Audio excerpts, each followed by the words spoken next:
잠시 말씀 나누기 전에 기도하겠습니다. 선하신 주님, 이 시간 우리가 주님의 말씀을 듣기 원합니다. 말씀을 통해 찾아오시는 하나님을 믿습니다. 말씀을 통해 우리를 만나기 원하시는 하나님을 정말 인격적으로 만나는 귀한 은혜가 이곳 가운데 함께한 모든 지체들 가운데 있게 하여 주옵소서. 우리의 굳어진 마음 하나님 부드럽게 하여 주시고, 세상의 모든 무거운 짐 이 시간 주 앞에 다 내려놓고 하나님의 그 따뜻한 사랑의 손길을 경험하는 말씀을 듣는 자리가 되게 하여 주옵소서. 우리가 너무나도 사랑하는 예수님의 이름으로 기도합니다. 아멘. 우리 가슴에 손을 얹고 함께 고백하겠습니다. 나는 지금 아버지의 집에 있습니다. 나는 예수의 이름으로 일어섭니다. 이 고백이 여러분의 고백이 되기를 주님의 이름으로 축복합니다. 제가 요즘 러닝을 하고 있는데요. 그래서 매일같이 러닝을 하려고 합니다. 그래서 요즘은 그 러닝 마일리지가 있다고 하더라고요. 그래서 제가 이번 주에 얼마나 달렸는가 한번 해보니까 이제 하루에 10km 달렸으니까 오늘 새벽에도 달렸으니 70km 달렸어요. 그래서 제가 이 러닝을 하면서 또 하나님께서 주신 은혜가 있더라고요. 러닝을 꾸준히 해야 이 페이스가 이제 점점 더 좋아지는 거잖아요. 처음에는 막 심장도 막 쿵쾅쿵쾅 뛰고 이게 주체를 못 하겠는 거예요. 근데 점점 더 달리다 보면 점점 더 내가 여기에서 기쁨을 누리는 거죠. 너무 좋다. 근데 저는 이것이 우리의 신앙생활과 참 닮아 있다라는 생각을 합니다. 우리의 신앙은 이 마라톤과 같다는 생각을 해요. 우리가 꾸준히 하나님을 만나면 그곳에서 우리는 우리에게 문제와 어려움이 닥친다 하더라도 흔들리지 않을 수 있습니다. 그런데 우리가 이곳에서만 예배하고 여러분의 일상의 자리로 나아가서 내가 예배하지 않는다면, 내가 기도로 호흡하지 않고 말씀을 가까이 하지 않는다면 우리는 또다시 무너질 수밖에 없는 거죠. 그래서 제가 어제는 좀 새로운 도전을 했어요. 이제 이게 보면 영광의 상처인데 안 보일 수도 있는데, 제가 어제 클라이밍을 새롭게 도전을 했거든요. 그런데 이제 정말 어렵더라고요. 그러면서 제가 이거 하는 것들을 해야 되는데 처음 하는 운동을 하면 이렇게 넘어지는구나, 이걸 느끼면서 예배자는 예배를 드려야 되는구나. 우리 함께 서로를 향해서 우리 축복하겠습니다. 예배자는 예배를 드려야 됩니다. 그래서 정말 예배는 행복한 거예요. 여러분, 예배가 행복하십니까? 말씀을 듣는 게 행복하세요? 다른 것보다 이 예배의 자리에서 우리는 조금 더 우리 안에 있는 모든 긴장을 좀 내려놨으면 좋겠어요. 눈치 보지 말고 하나님 한 분에게만 집중하기를 주님의 이름으로 축복합니다. 그러면 하나님이 여러분을 만나 주실 것을 믿습니다. 자, 주신 말씀을 가지고 청년의 때 하나님을 선택하라. 우리 따라해 보겠습니다. 청년의 때 하나님을 선택하라. 말씀을 나누도록 하겠습니다. 이 백의의 천사, 이 백의의 천사라는 별명으로 우리에게 익숙한 한 사람이 있어요. 바로 플로렌스 나이팅게일입니다. 그녀는 영국의 간호사였습니다. 또 현대 간호를 시작했던 사람이기도 해요. 이 나이팅게일은 당시 영국 사회에서 가장 높은 신분의 그 최상위층에 있는 사람이었어요. 그녀의 아버지는 당대 최고의 부자였다라고 합니다. 그리고 나이팅게일은 그 시대 여성이 누릴 수 있는 모든 것들을 누렸었던 여성이었어요. 그녀는 늘 최고의 옷을 입었고요, 늘 교양 있는 사람들과 함께 이야기를 나누고 유럽 전역을 여행하면서 귀족들과 사교 모임하는 게 그녀의 일상이었다고 합니다. 근데 이렇듯 나이팅게일 앞에는 보장된 안락함이 있었던 거죠. 모두가 부러워할 부유한 삶을 살고 있었던 것이 바로 그녀의 삶이었어요. 누가 봐도 완벽한 인생의 트랙을 걸어가고 있었던 사람이었습니다. 그런데 이상하게 그녀의 마음은 늘 공허했던 거예요. 화려한 삶에도 불구하고 함께 따라해 봅시다. 나는 왜 살아가는가? 요즘 이러한 질문을 던지는 사람들 많더라고요. 나는 왜 살아가는가? 이 질문에 대한 답을 찾지 못하고 방황했던 것이 나이팅게일이었습니다. 왜냐하면 그녀의 마음 한켠에는 하나님이 간호사로 부르신다는 그 강렬한 부르심이 있었기 때문입니다. 가족과 주변 사람들은 저 간호사로 하나님이 부르셨습니다 이야기할 때마다 비웃는 거예요. 극심한 반대에 부딪혔습니다. 당시만 해도 간호사는 천대받는 직업이었거든요. 상류층 여성에게는 전혀 어울리지 않는 일로 여겨졌어요. 이 갈등 속에서 나이팅게일이 30살이 되던 그때 생일날에 자신의 일기에 이런 글을 남겼다고 해요. 그것은 자신이 누리고 있었던 특권을 모두 다 내려놓겠다는 결단이었어요. 어떻게 기록을 했냐면, 오늘 내 나이 30이 되었다. 예수님이 그의 사명을 시작하신 나이다. 주님, 오늘부터 당신의 부르심에 따라 살겠습니다. 세상에 유치했던 생각은 이제 버리고 나를 세상에 태어나게 하신 그 목적에 순종하겠습니다. 그렇게 나이팅게일은 보장된 미래, 이 안락함, 세상의 기대, 사람들의 그 인정 다 내려놓고 간호사의 길을 선택했어요. 그 주변에는 교양 있는 사람들로 넘쳤는데 이제 그의 걸음은 어디로 향하고 있냐면 크림 전쟁터로 향하고 있는 거예요. 나이팅게일의 이 선택은 전쟁에서 죽어가는 수많은 생명을 살리는 인생의 가장 가치 있는 선택이 되었습니다. 우리가 여호수아 22장을 함께 살펴보았습니다. 22장은 이스라엘이 가나안 정복 전쟁을 마무리하고 땅 분배를 다 마치고 나서 요단 동편의 땅을 기업으로 받은 르우벤 지파와 갓 지파와 므낫세 반 지파가 이제 여호수아의 축복을 받으며 자신의 집으로 돌아가게 되는 장면이었어요. 그들은 여호수아에게서 이제 약속대로 땅을 받고요, 그동안 너무 수고했다. 너희가 이제 하나님 품에 있는 모세의 그 약속을 기억하고 수년 동안 너희 형제들과 함께 싸워줬구나. 고맙다. 그렇게 블레싱을 하면서 그들을 이제 보내는 거예요. 그런데 문제가 생겼습니다. 이들이 요단강을 건너는 그 순간에 사람의 눈에 보이는 거대한 제단을 쌓았던 거예요. 네, 이를 본 서편에 있는 이스라엘 지파들이 경노합니다. 왜 경노하는가? 하나님께서 실로라는 그 중앙에 있는 곳에서만 예배하라고 하셨거든요. 그래서 그들의 눈에는 하나님에 대한 반역처럼 보였던 거예요. 저들이 우상 숭배를 하는 것은 아닌가. 그래서 그렇게 그들을 오해하고 그들이 실로에 모여서 전쟁을 준비하는 거예요. 근데 여기서 우리는 주목해야 됩니다. 그들은 무턱대고 전쟁을 시작하지 않았다는 거죠. 현명하게 비느하스라는 사람을 포함해서 서편의 지파들을 대표하는 리더십들을 먼저 동편의 사람들에게 보내는 거예요. 그리고 제단을 쌓는 이유를 묻습니다. 왜 제단을 쌓았습니까? 그러자 동편 지파들이 다음과 같이 해명을 하는 거죠. 우리가 제단을 쌓은 것은 하나님에 대한 반역이 아니었습니다. 우상 숭배도 아닙니다. 우리가 이 강을 건너서 이제 동편의 땅으로 가게 되면 우리 다음의 세대들이 먼 시간이 지나고 나서 이스라엘 공동체의 정체성을 잃어버릴까 두려웠습니다.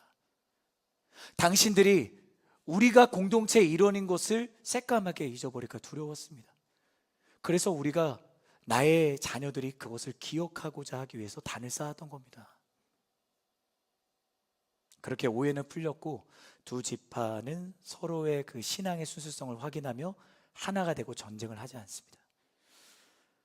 이 장면은 우리에게 깊은 영적인 메시지를 던지죠. 공동체 안에서의 오해와 갈등, 그것은 비단 공동체뿐만이 아니라 여러분이 사랑하는 가정과 일터와 학교의 자리에서 오해와 갈등으로 틀어질 때마다 우리는 판단이 아니라 사랑에 앞서야 된다. 성경이 말하는 참된 의로움은 내가 맞다, 내가 옳다, 여기에 있지 않아요. 사랑 없는 의로움은 하나님이 기뻐하시는 의로움이 결코 아닙니다. 때때로 내가 맞다, 내가 옳다, 내가 경험해 봤는데 그 라떼를 외치면서 다른 사람에게 내가 판단을 하게 된다면 그 판단은 상대방에게 깊은 상처를 남기고 어쩌면 나의 공동체와 가정과 학교와 일터를 무너뜨리는 그 이유가 될 수 있습니다. 우리도 이 여호수아 22장과 같은 상황 속에 서게 될 거예요. 그게 오늘일 수도 있고 여러분이 살아가는 한 주일 수도 있어요. 공동체 안에서, 가정에서, 캠퍼스와 일터에서 누군가와 의견의 충돌이 생기고 그 가운데 옳고 그름을 판단해야 되는 그런 순간이 올 것입니다. 그때 사랑하는 여러분, 사랑을 선택하기를 예수님의 이름으로 축복합니다. 오늘 서편의 지판의 모습을 기억하는 거죠. 저는 여러분이 사랑 안에서 말하고 사랑으로 행동하였으면 좋겠습니다. 그렇게 모든 오해와 갈등이 풀린 후에 오늘 우리는 23장을 마주하게 됩니다. 23장은요, 여호수아가 이제 나이가 늙어서 죽음을 앞두고 있는 순간이에요. 비로소 편안히 정착한 이스라엘 백성을 그가 다 불러 모읍니다. 그리고 마지막으로 그가 당부를 하는 장면을 우리가 보게 됩니다. 한번 우리가 머릿속으로 생각을 해보면 이스라엘 역사상 가장 평화로운 때를 지금 그들이 맞이한 거예요. 그리고 그들의 리더십들을 다 모아놓고 여호수아가 마지막 유언과도 같은 메시지를 던집니다. 오늘 그래서 우리가 영적인 세 가지 메시지를 나누기를 원합니다. 우리 첫 번째 따라하겠습니다. 하나님이 하신 일과 하실 일을 보라. 하나님이 하신 일과 하실 일을 보라. 우리 3절 말씀을 한 번 더 읽도록 하겠습니다. 시작. 너희는 너희 하나님 여호와께서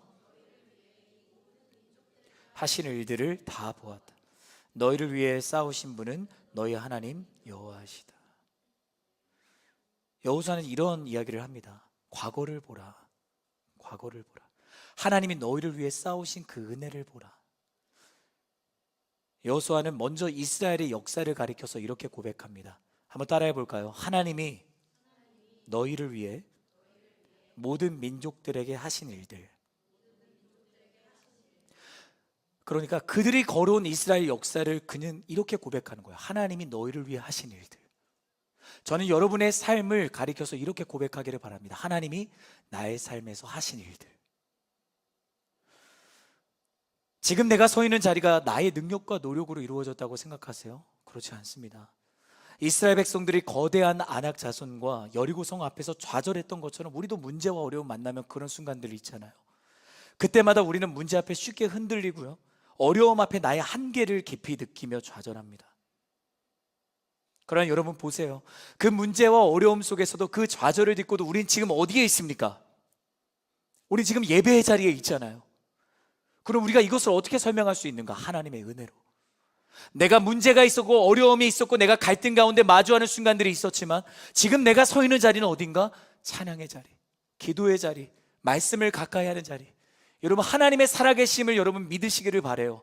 어디에서 내가 그것을 믿게 되냐면 지금 내가 어디에 있는지를 알게 될 때 우리는 지금 예배의 자리에 있습니다. 자, 우리 서로를 바라보며 우리 선포하겠습니다. 당신은 지금 예배의 자리에 있습니다. 그것이 여러분과 함께 하시는 하나님이 살아계신다는 증거예요. 그러니까 내가 한 것이 아니라 모두 다 하나님이 하셨다는 거죠.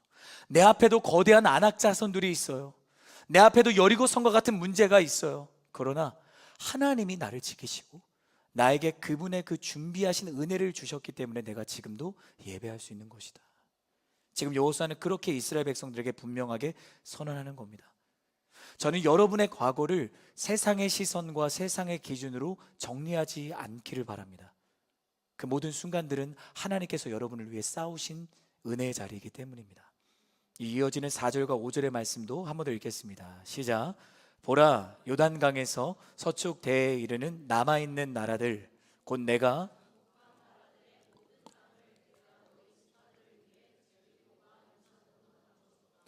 너희 하나님 여호와께서 친히 너희 앞에서 그들을 내쫓으실 것이고 너희 보는 앞에서 그들을 몰아내실 것이다. 너희 하나님 여호와께서 너희에게 약속하신 대로 너희가 그 땅을 차지하게 될 것이다. 아멘. 첫 번째는 과거를 보라. 하나님이 쌓으신 그 은혜들. 두 번째는 미래를 보라. 하나님이 완성하실 것이다.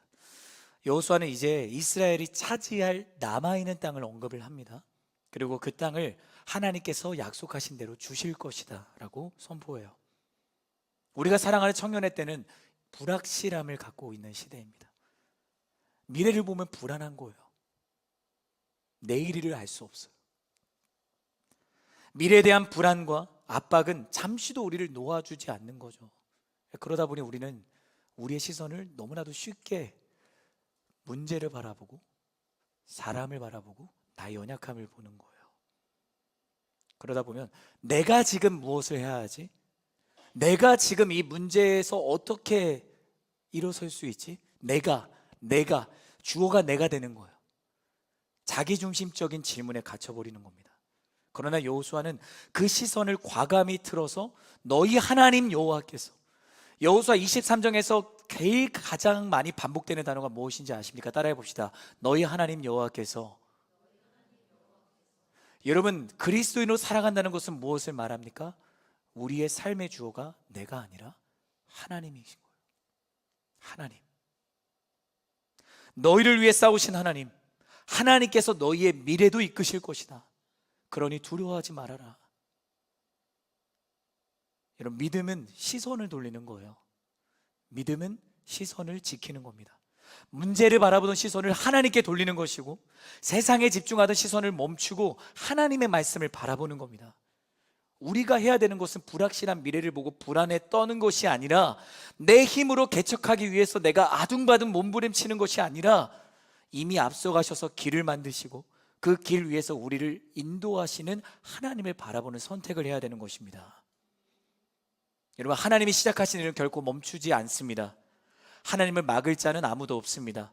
하나님이 하시면 반드시 이루어집니다. 지금 이 예배의 자리에서 그 하나님을 만나게 되기를 예수님의 이름으로 축복합니다. 그렇기 때문에 이 예배의 자리는 우연한 자리가 아닌 거예요.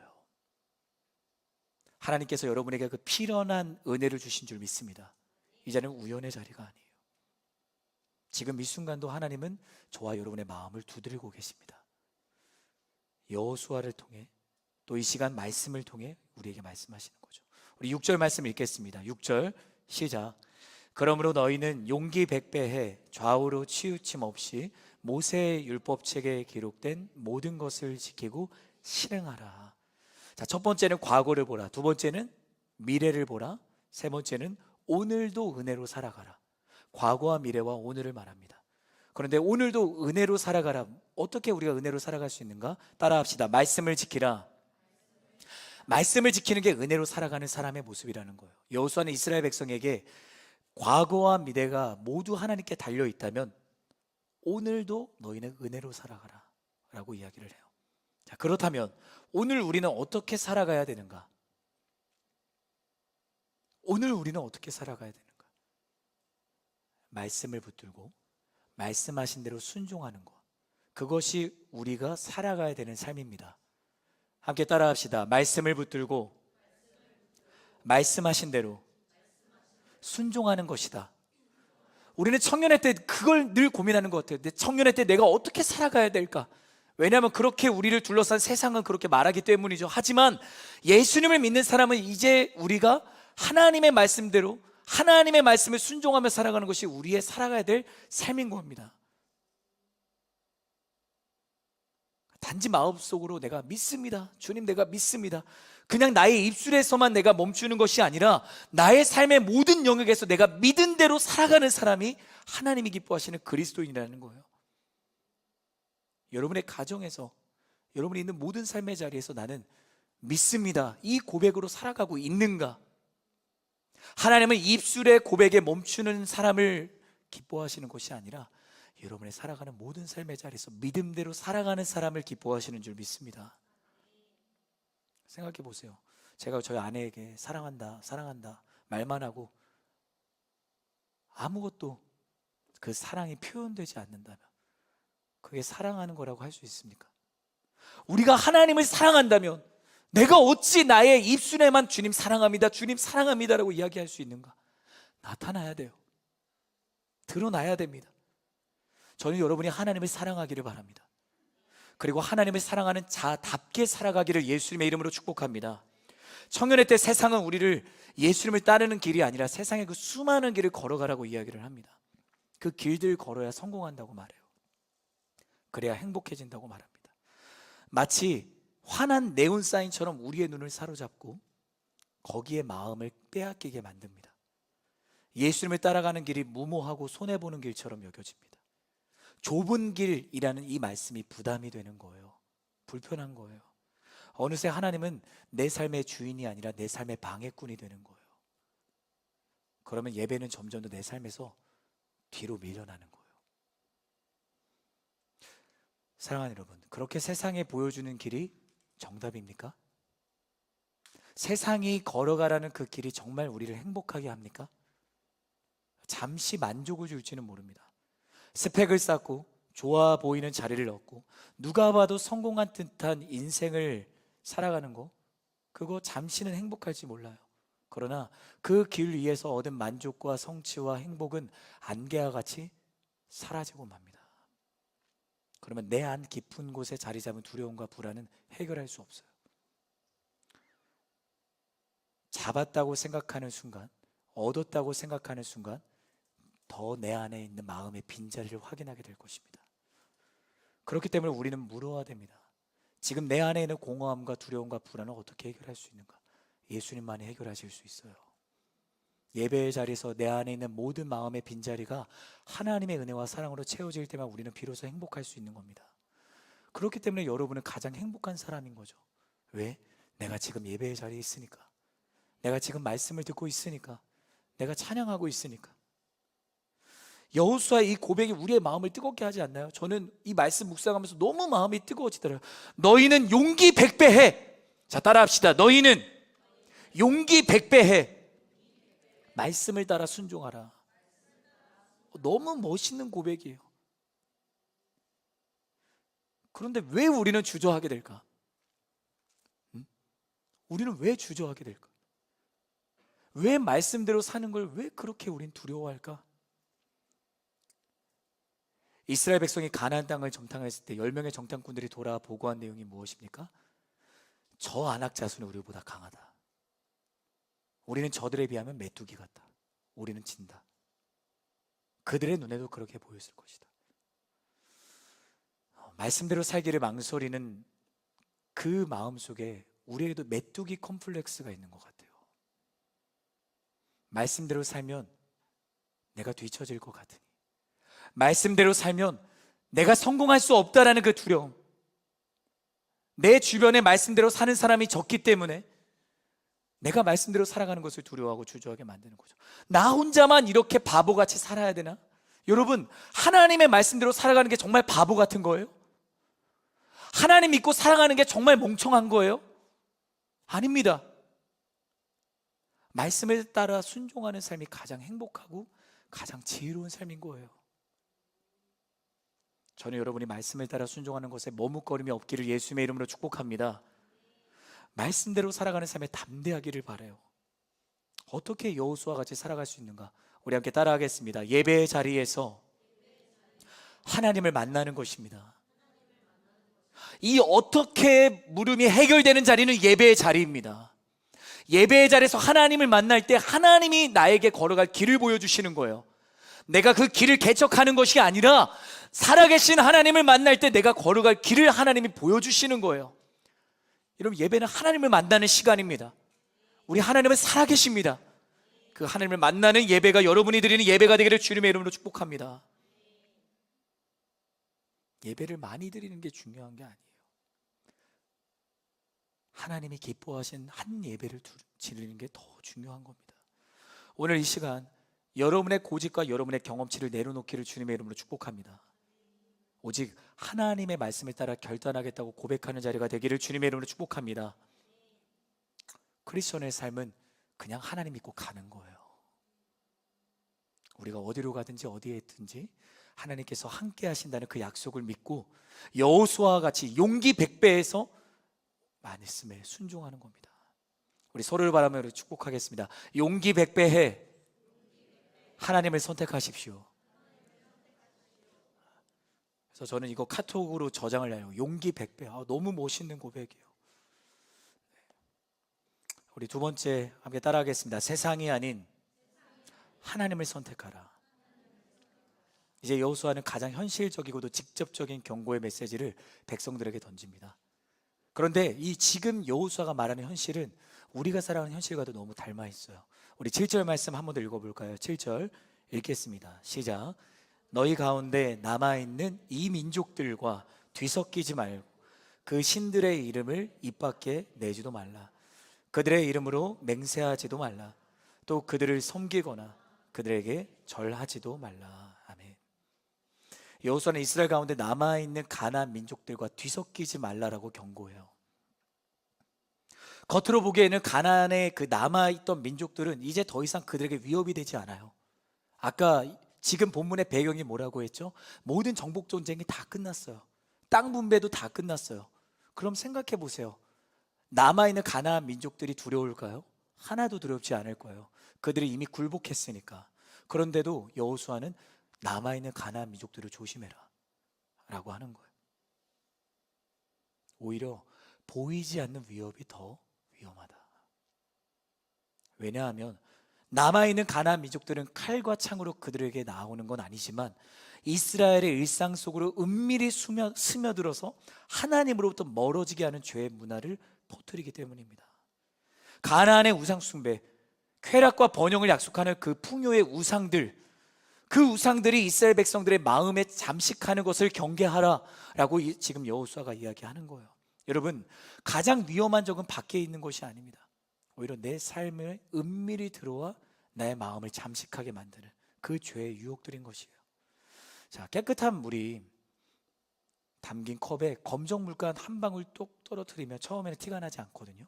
근데 시간이 지나면 그 한 방울이 온 물을 새까맣게 만들어 버리잖아요. 죄는 바로 그렇게 소리 없이 찾아와요. 그리고 여러분을 죄에 물들게 만드는 거죠. 이 정도는 괜찮겠지.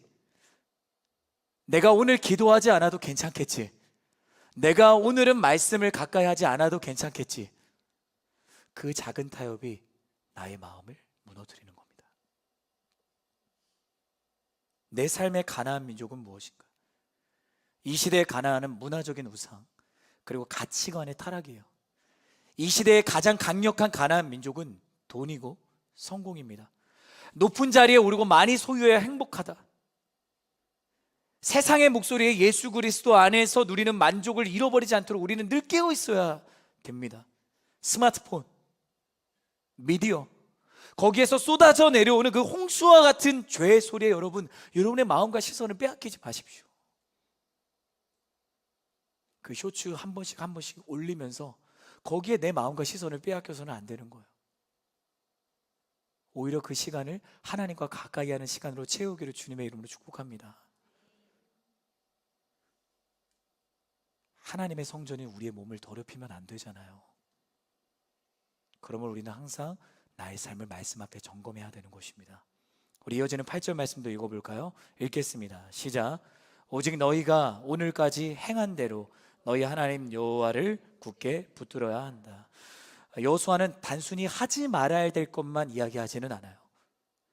그는 이스라엘 백성들에게 자, 이것을 하지 말고 오히려 이걸 해 라고 명확한 대안을 제시합니다. 어떤 대안인가? 오직 너희 하나님 여호와를 굳게 붙들어. 개역개정역에서는 너희 하나님 여호와를 가까이 해 라고 표현을 하더라고요. 여기서 사용된 가까이 하다는 매우 강력한 단어예요. 창세기 2장에서 남자가 부모를 떠나 여자와 합하여 하나가 된다. 이 가까이 하다가 오늘 여호수아서에 써인 동일한 의미입니다. 무엇을 의미하는가? 그냥 단순히 하나님 곁에 있는 수준이 아니라는 거예요. 나의 전 인격을 하나님께 다 맡기라는 거예요. 우리의 신앙은 포스트잇 신앙이 되면 안 돼요. 붙였다가 뗐다가 붙였다가 뗐다가, 내 마음이 감동이 있으면 붙어 있다가, 내 마음에 감동이 없으면 떼었다가. 나는 문제 만나면 곧장 하나님께서 떨어지려고 하지 않는가? 편안할 때 오히려 하나님을 찾는 사람이 되기를 바랍니다. 문제가 생길 때만 하나님을 찾는 것이 아니라 지금 내가 편안하다면 오히려 그때가 위험할 때임을 내가 깨닫고 하나님을 가까이 하는 자가 되기를 예수님의 이름으로 축복합니다. 자, 우리 서로 바라보면서 우리 축복할까요? 포스트잇 신앙이 되지 맙시다. 그래서 저는 포스트잇이 좀 아예 꽉 붙는 포스트잇이 나오면 좋겠어요.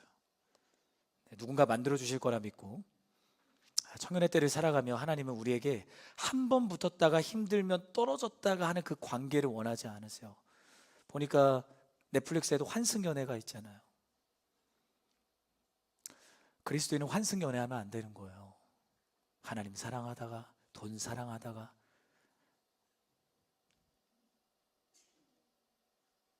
저는 여러분이 세상과 하나님 사이에 양다리 걸치지 않기를 주님의 이름으로 축복합니다. 하나님과 느슨하게 동행하지 마세요. 하나님께 온전히 붙어 있으세요. 그래야 여러분의 삶의 기준이 명확해지는 겁니다. 죄의 유혹이 밀려올 때마다 내가 그 유혹에서 어떻게든 숨으려고 내가 안간힘 쓰는 게 아니라 죄의 유혹을 담대하게 여러분 부딪히며 하나님의 말씀으로 그 죄의 유혹들을 멀리하는 인생이 되기를 주님의 이름으로 축복합니다. 자, 마지막 세 번째 따라하겠습니다. 하나님을 사랑하라. 9절과 10절의 말씀 읽겠습니다. 시작. 여호와께서 크고 막강한 나라들을 너희 앞에서 쫓아내셔서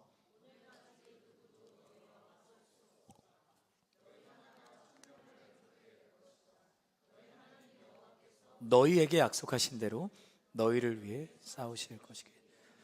자, 마지막으로 여호수아는 이스라엘 백성들에게 확신을 줍니다. 모든 순종과 모든 결단의 궁극적인 동기가 무엇인지를 분명하게 제시합니다. 먼저 과거의 승리를 기억하게 합니다. 하나님께서 크고 막강한 나라들을 쫓아내셨다. 이스라엘은 가나안 전쟁에서 그들의 힘과 군사력으로 이기지 않았습니다. 그러면 졌어요. 하나님이 싸우시기 때문에 승리한 겁니다.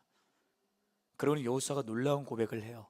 함께 따라해 볼까요? 너희 한 사람이 1000명을 내쫓게 될 것이다. 저는 이 고백이 여러분의 고백이 되기를 예수님의 이름으로 축복합니다.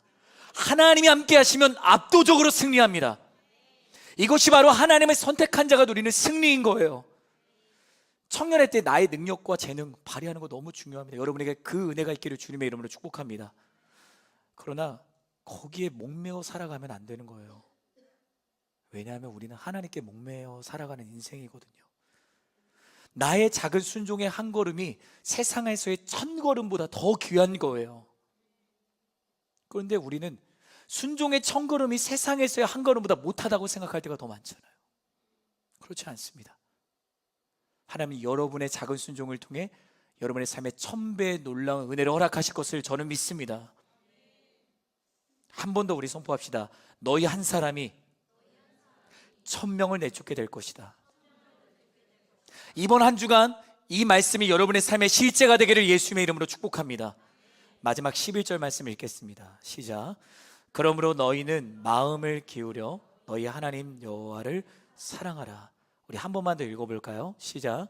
그러므로 너희는 마음을 기울여 너희 하나님 여호와를 사랑하라. 하나님을 사랑하라. 오늘 여호수아의 유언과도 같은 긴 권면은 결국 한 문장으로 요약됩니다. 하나님을 사랑하라. 청년의 때 우리가 직면하게 되는 것은 이 기로에서 모든 선택은 하나님을 사랑하는 게 되어야 됩니다.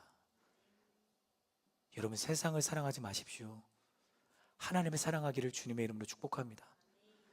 우리가 아무리 힘쓰고 애써도 여러분이 갖게 되는 그 모든 것 하나님을 사랑하는 것보다 귀하지 않습니다. 사랑이 없는 신앙은 종교 생활이에요. 오직 하나님을 향한 뜨거운 사랑이 있을 때 우리는 세상의 유혹과 시험을 물리칠 수 있습니다. 여러분의 가정이 평안할 수 있습니다. 여러분이 어떠한 문제를 만나도 그 문제로부터 자유할 수 있습니다. 내가 사랑할 수 없는 사람도 내가 하나님을 사랑하고 선택하면 그 사람을 사랑할 수 있습니다. 어쩌면 나의 신앙생활이 해야만 하는 그 투두리스트로 가득하지 않는 거예요. 저는 여러분의 그 순종의 목록이 하나님을 사랑하기 때문에 하고 싶은 것으로 가득하기를 바랍니다. 카톡에도 위시리스트가 있잖아요. 그래서 내가 하나님 사랑하기 때문에 하고 싶은 것들, 그러면서 내가 예배가 끝나고 그것을 적지 않으면 견딜 수 없는 그 기쁨이 있었으면 좋겠어요. 아, 내가 이거 놓치지 말아야지. 하나님 사랑하니까 나 이거 해봐야지, 저거 해봐야지. 그 기쁨이 모든 순에 있기를 주님의 이름으로 축복합니다. 청년의 때 하나님을 선택하는 거, 그게 가장 빛나는 청년인 거예요. 우리가 하나님을 선택해야 되는 궁극적인 이유는 하나님이 우리를 늘 먼저 선택하시기 때문이에요. 하나님은 늘 우리를 선택하시는데 왜 우리는 하나님을 선택하지 않나? 하나님은 변함이 없으신데 왜 우리는 변할까? 결론입니다. 사랑하는 CH 플러스 청년 여러분, 우리는 오늘 여호수아의 마지막 유언을 끝으로 이제 다음 주면 여호수아가 끝이 납니다. 이 시대를 사랑하는 청년의 우리에게 하나님은 세 가지의 도전과 세 가지의 소망의 메시지를 주십니다. 여호수아는 이제 나이가 늙고 죽음을 앞두고 있는 순간에 그들에게 이러한 이야기를 하는 겁니다. 첫 번째 따라합시다. 하나님이 하신 일과 하실 일을 보라. 두 번째, 세상이 아닌 하나님을 선택하라. 세 번째, 하나님을 사랑하라. 그러니까 이것보다 더 귀한 것이 없다라는 거예요. 저는 여러분에게 이 고백이 있기를 주님의 이름으로 축복합니다. 신앙생활 잘하는 것도 중요하지 않아요. 우리 지난주부터 섬기게 된 귀한 리더십들 잘하는 거 중요하지 않아요. 하나님을 사랑하면 됩니다. 수모임에서 다른 거 중요하지 않아요. 하나님을 사랑하는 사람들이 모여있는 것 자체가 귀한 것입니다. 사랑하는 청년 여러분, 세상은요 끊임없이 우리를 불안과 두려움으로 끌고 갑니다. 하지만 하나님은 오늘 우리에게 나를 선택하라라고 말씀을 하세요. 하나님은 언제나 변함없이 우리를 선택하시는 줄 믿습니다. 그러니 이제 여러분도 하나님을 선택하기를 예수님의 이름으로 축복합니다. 그분이 여러분의 가장 든든한 아군이 되어 주실 겁니다. 하나님보다 더 강력한 아군은 없습니다. 그러니 더 이상 내가 머뭇거리거나 주저할 것이 아니라 지금 이 자리에서 내 모든 삶을 하나님께 드리기를 예수님의 이름으로 축복합니다. 따라하겠습니다. 나의 삶을 하나님께 그냥 맡기기 원합니다. 여러분, 더 이상 한눈 팔지 마시고 하나님과 세상을 경험하여 섬기지 마시고 오늘 여호수아의 고백처럼 용기 100배해 하나님만 사랑하는 인생이 될지어다. 주님을 사랑하는 거룩한 청년들이 될지어다. 이렇게 함께 일어나서 우리 주님을 찬양하며 나가기를 원합니다.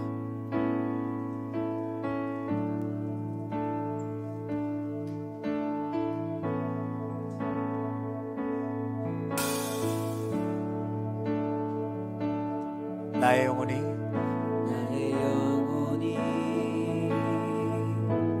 잠잠히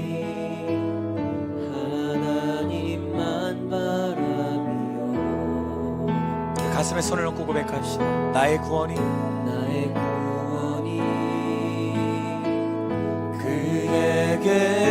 그에게서 나는 나의 영혼을 향해 나의 영혼아 잠잠히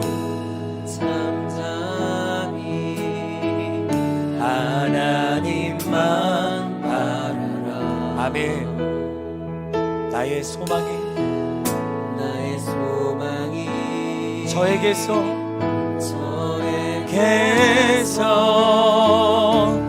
나는 또다 오직 주만이 나의 반석 나의 구원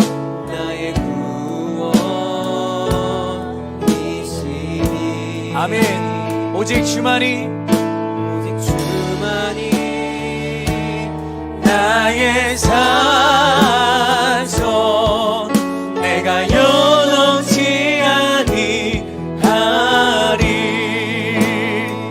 우리 2절로 고백하며 나아가십시다. 나의 영혼이 간절히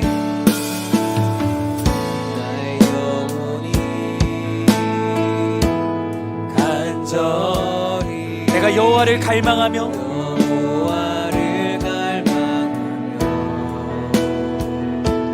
나의 입술이 여호와를 찬양하리. 아멘. 나의 영혼이 즐거이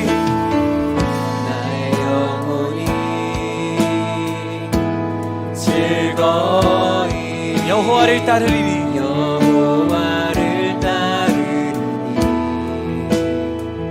우리의 삶의 평생에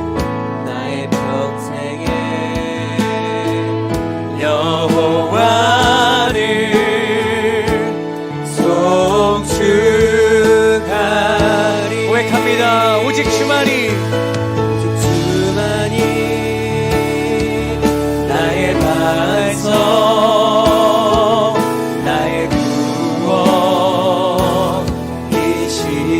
아멘. 오직 주만이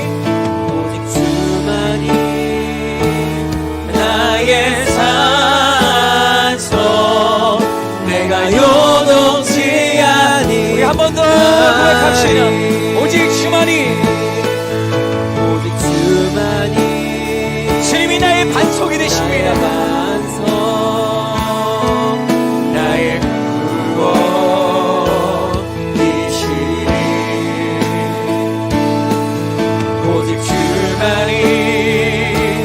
나의 사랑처 내가 요동치 않니. 우리 영혼을 향해 선포합시다.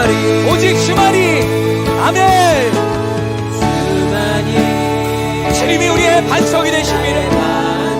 내 안에 있는 모든 두려움들 떠나가게 하여 주옵소서.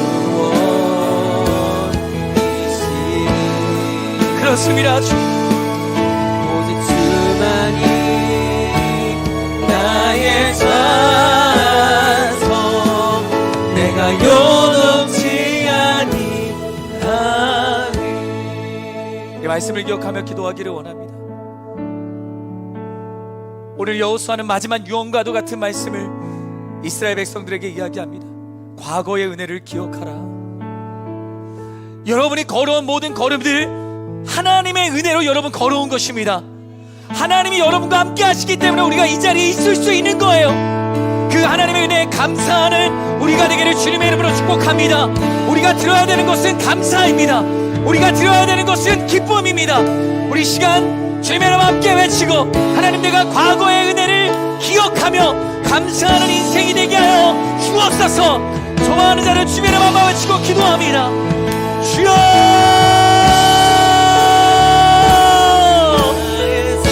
선하신 주님, 내가 모든 그 순간들 하나님의 은혜가 아니면 날 여기까지 올 수 없었습니다. 오직 주만이 선하신 주님이 나와 함께 하셨기 때문에 내가 이 자리에서 예배할 수 있는 거예요.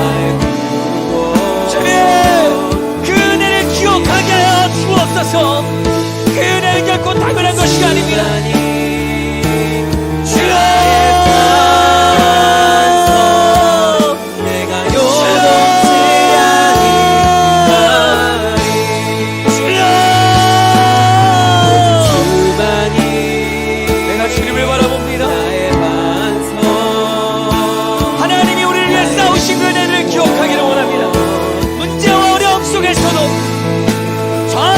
절망을 넘어 내가 이 자리에 있을 수 있는 건 우리 하나님이 살아계시기 때문입니다. 주여, 주님, 내가 주님이 나의 완성이심을 믿습니다. 주님이 나의 피난처이심을 믿습니다. 주님을 믿지 못했던 나를 용서하여 주옵소서. 주님을 의심했던 나를 용서하여 주옵소서. 과거에 주님이 나와 함께 하셨던 그 은혜들을 지금 이 순간 기억하며 하나님 앞에 나아가는 귀한 결단이 일어나기를 원합니다. 주여, 하나님, 내가 이 시간 나의 그 삶, 그 순간순간들을 세상의 시선과 사람의 기준과 때로 내가 정리하지 않기를 원합니다. 감사하기를 원합니다. 기뻐하기를 원합니다.